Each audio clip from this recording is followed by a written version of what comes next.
In this episode, Battleship New Jersey, the most decorated ship of the U.S. Navy.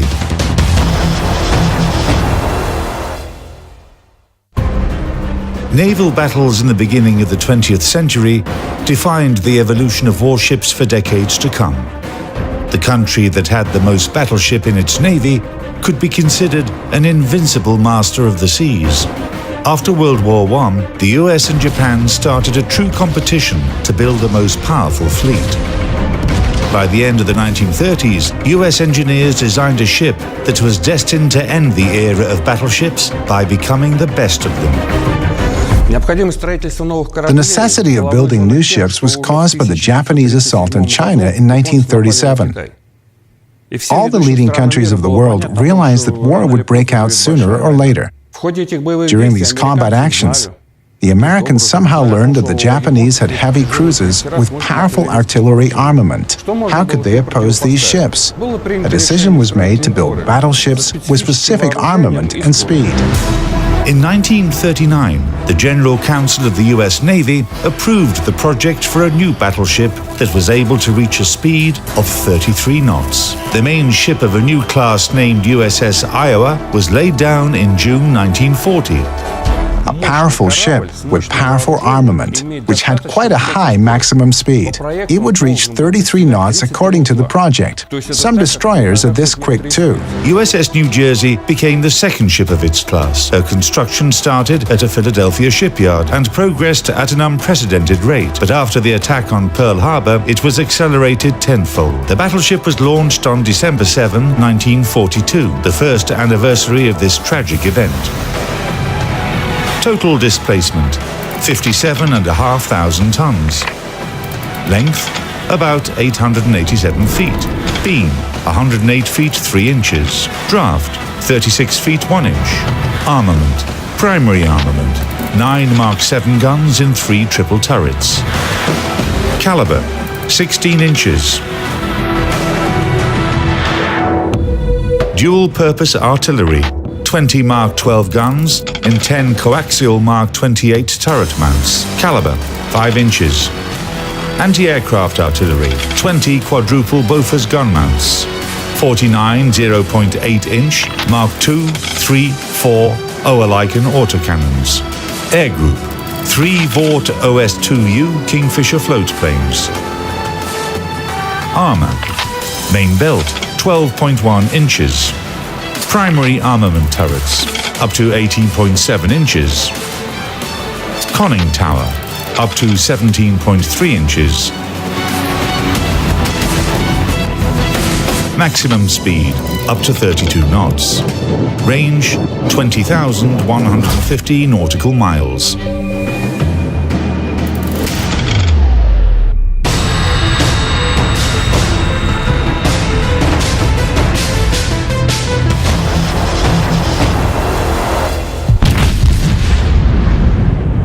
The 16-inch rifles on the Iowas were pretty much the epitome of naval gunnery.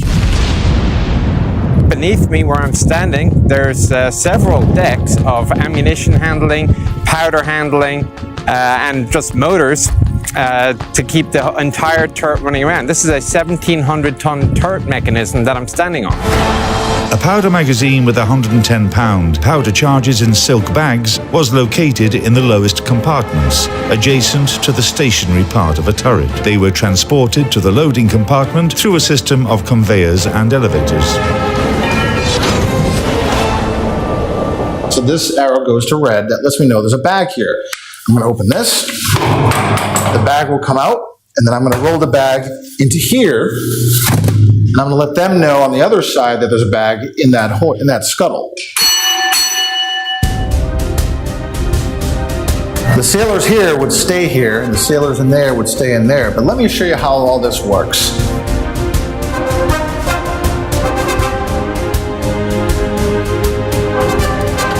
So once the powder bag is in the scuttle, we know that the arrow is on red. They've put it there. Then we have to open this one.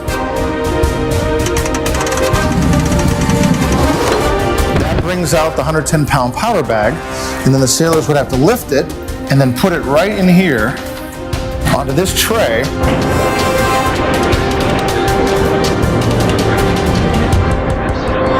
3 bags here, 3 bags here. This is the elevator car right in here.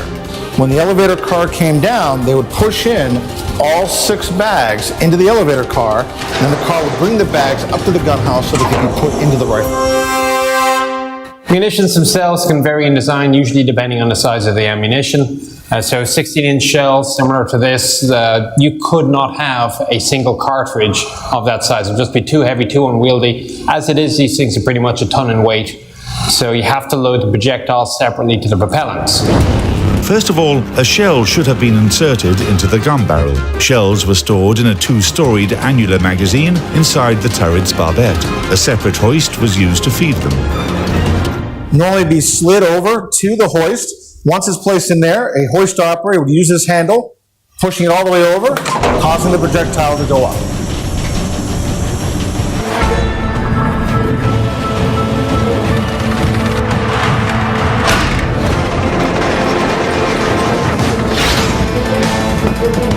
The loading process takes about 30 seconds, and when the gun is ready to fire, all that's left to do is pull the trigger. First, we have to let everyone on the ship know we're about to fire. So we sound the salvo alarm. Around the ship, it sounds like an ant. Down here, it's a bell. And then we're ready to fire. This is the manual trigger right here. Once this is pulled, the guns are fired.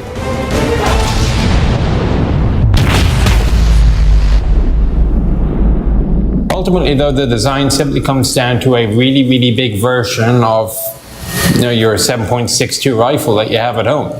There is a driving band, usually copper, which meshes with the rifling, the grooves inside the cannon. Round goes bang, blast sends the projectile down range, recoil comes back, open the breech, clear out the fumes with usually a jet of compressed air, put another round in, pointy end first, more propellant, close the breech, re-engage.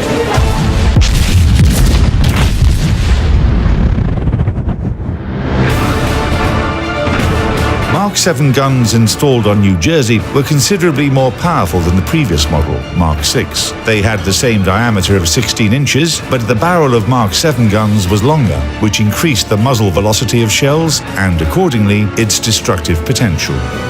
If we take a look at the biggest Japanese Yamato-class battleships, they had a caliber of 18.1 inches. It's an enormous barrel. 2 skinny men could easily fit in there. However, they used heavy shells, which created problems. It didn't matter how long the Japanese made the barrels on Yamato, their shells had a lower muzzle velocity. So the primary armament of Iowa's, New Jersey in particular, had a caliber of 16 inches, but was on par with the power of 18.1-inch shells of Yamato. The diameter is smaller, but the power is almost the same as on Yamato-class battleships, and that was unique. However, all the ship's engineering advantages and powerful weaponry would be nothing without her crew. It's the crew that makes her a formidable combat unit. At the moment of launch, the battleship's complement consisted of almost 2,000 men. Later, when the Pacific campaign was in full swing, the crew of New Jersey was extended to 3,000. It's really difficult to understand how all these people worked and interacted on this ship. Of course, the battleship was very big, but still, 3,000 men in a closed space. It's quite hard. Imagine nighttime. The ship is sailing forward, everyone is asleep, and all of a sudden, general quarters. Airborne threat detected.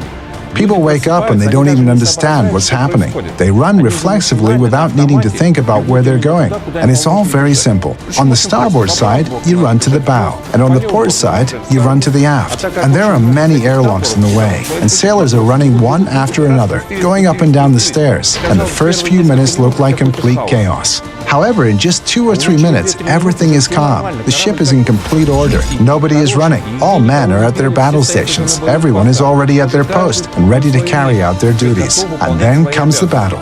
The shooting starts.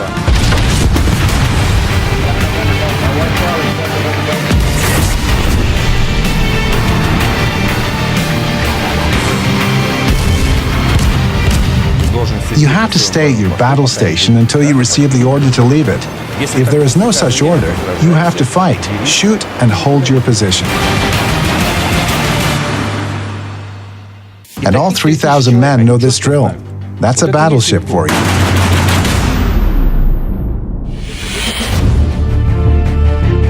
The battleship New Jersey, nicknamed Big J by her crew, underwent her baptism by fire on February 17, 1944. The objective of a U.S. operation was to capture a major Japanese fleet base on Truk Island. 9 aircraft carriers, 7 battleships, 10 submarines, and about 45 ships of other types took part in the offensive.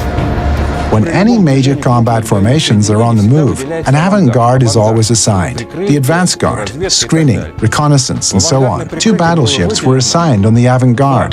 Those were Iowa and New Jersey. 2 heavy cruisers and 4 destroyers in addition. This powerful force was acting as the avant-garde. On this day, the task force encountered a Japanese unit consisting of the training cruiser Katori, 2 destroyers, and the armed trawler Shonan Maru. The balance of forces did not leave a single option for the Japanese. Even without using her primary armament guns, New Jersey and her escorts sank 3 enemy ships. Only destroyer Nowaki was able to escape. It's noteworthy that this 30-minute battle, however insignificant it was, became the first and the last encounter of Iowa-class battleships with the enemy in the high seas. In later service, ships of this class used their armament only against shore targets and aircraft. New Jersey demonstrated in her first battle that battleships had started to play secondary roles. Aircraft carriers and carrier aviation became the main striking force of naval warfare. At the same time, we need to understand that an aircraft carrier can't fight alone. It would be too vulnerable. Battleships became reliable cover for aircraft carriers. Thanks to their excellent seagoing capabilities, they formed an integral battle complex with aircraft carriers. New Jersey had to use all of her anti-aircraft armament to fight off enemy planes multiple times whilst protecting Allied ships.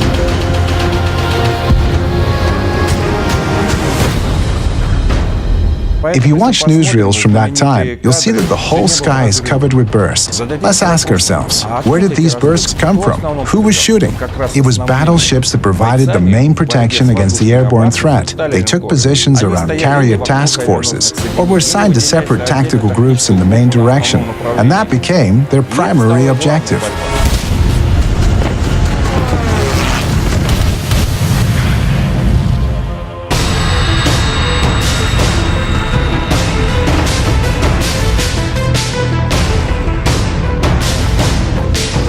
Up until the end of World War II, battleship New Jersey used her primary guns to bombard positions of the Japanese army on the Mili, Saipan, and Okinawa Islands. The battleship took part in fighting off enemy air raids against U.S. aircraft carrier formations in the Philippine Sea and provided support for landing troops. Thanks to the well-coordinated work of her crew and her captain, New Jersey didn't receive any significant damage throughout her years of service. She also performed brilliantly in U.S. military campaigns in the second half of the 20th century: Korea, Vietnam, Lebanon, and the Persian Gulf. Big J received 19 battle stars and is considered to be the most decorated ship of the U.S. Navy. New Jersey showed her colors in almost every port where she visited. With the arrival of missile technology, the battleship had a second life as a unique U.S. Navy ship combining her incredibly powerful artillery with a new armament type.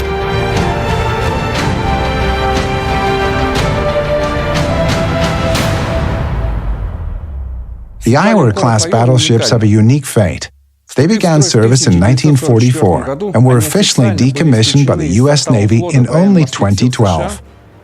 Battleship New Jersey stands out a little in this respect. For example, Iowa, Wisconsin, and Missouri participated in approximately 4 wars, while New Jersey managed to distinguish herself during the Vietnam War as well. And she was the only ship from the legendary 4 that was on active service in the Persian Gulf. Battleship New Jersey is a museum now, and there are few ships as deserving as her. She is the pride of the American people. A sailor who served aboard USS New Jersey is someone that can be proud of their ship, country, and themselves.